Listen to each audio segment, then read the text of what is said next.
Stanley അലീനയെ കണ്ട് സംസാരിക്കാനും കൈ കൊടുക്കാനും ശ്രമിക്കുന്നുണ്ടെങ്കിലും അവൾ അതിന് തയ്യാറാകുന്നില്ല. ഇത്രയും കാലം തന്നെ അന്വേഷിക്കാതിരുന്ന അച്ഛനോടുള്ള ദേഷ്യവും സങ്കടവും കാരണം അവൾ അവിടെ നിന്ന് പെട്ടെന്ന് പുറത്തേക്ക് ഇറങ്ങിപ്പോകുന്നു. പുറത്തേക്ക് പോയ അലീനയുടെ പിന്നാലെ അവളെ വളർത്തിയ അച്ഛനായ ബാലേന്ദ്രൻ പോകുന്നു. സ്റ്റാൻലിയാണ് തന്റെ യഥാർത്ഥ അച്ഛൻ എന്ന സത്യം ഇത്രയും നാൾ മറച്ചുവെച്ചതിന് അവൾ ബാലേന്ദ്രനോട് ദേഷ്യപ്പെടുന്നു. എന്നാൽ സ്റ്റാൻലി അവളെ സ്വീകരിച്ചില്ലെങ്കിലോ എന്ന ഭയം കൊണ്ടാണ് താൻ സത്യം മറച്ചുവെച്ചതെന്ന് ബാലേന്ദ്രൻ പറയുന്നു.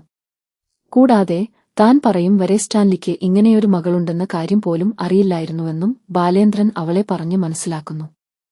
ഇത് കേൾക്കുമ്പോൾ അലീനയ്ക്ക് തന്റെ തെറ്റ് മനസ്സിലാകുന്നു. വീട്ടിലെ 3 ജോലിക്കാർ അലീനയെ കണ്ട് അവൾ ആരാണെന്നതിനെക്കുറിച്ച് പരസ്പരം സംസാരിക്കുന്നു.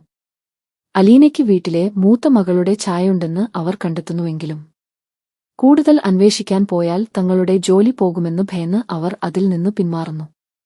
ബാലേന്ദ്രനും അലീനയും തിരികെ വരുമ്പോൾ സ്റ്റാൻലി തന്റെ ജോലിക്കാരെ വിളിച്ച് അലീന തന്റെ സ്വന്തം മകളാണെന്നുള്ള സത്യം തുറന്നു പറയുന്നു. ഇനി മുതൽ അലീന ഈ വീട്ടിൽ ആയിരിക്കും താമസിക്കുന്നതെന്നും അവൾക്ക് വേണ്ട കാര്യങ്ങളെല്ലാം ചെയ്തു കൊടുക്കണമെന്നും ജോലിക്കാരോട് കർശനമായി നിർദ്ദേശിക്കുന്നു. സ്റ്റാൻലിക്ക് വേറെ ഭാര്യയും കുട്ടികളുമുണ്ടോ എന്ന് അലീന സംശയത്തോടെ ചോദിക്കുന്നു. തനിക്ക് വേറെ കുടുംബമുണ്ടെന്നും അവർ കാഞ്ഞിരപ്പള്ളിയിലുള്ള വീട്ടിലാണെന്നും ഉടനെ തന്നെ അവരെയെല്ലാം പരിചയപ്പെടുത്താമെന്നും സ്റ്റാൻലി പറയുന്നു. ഈ വീട്ടിൽ അലീനയ്ക്ക് യാതൊരു ജോലിയുമില്ലെന്നും ടിവി കണ്ടും പുസ്തകം വായിച്ചും സന്തോഷമായി ഇരിക്കാമെന്നും പറഞ്ഞുകൊണ്ട് ഈ എപ്പിസോഡ് അവസാനിക്കുന്നു.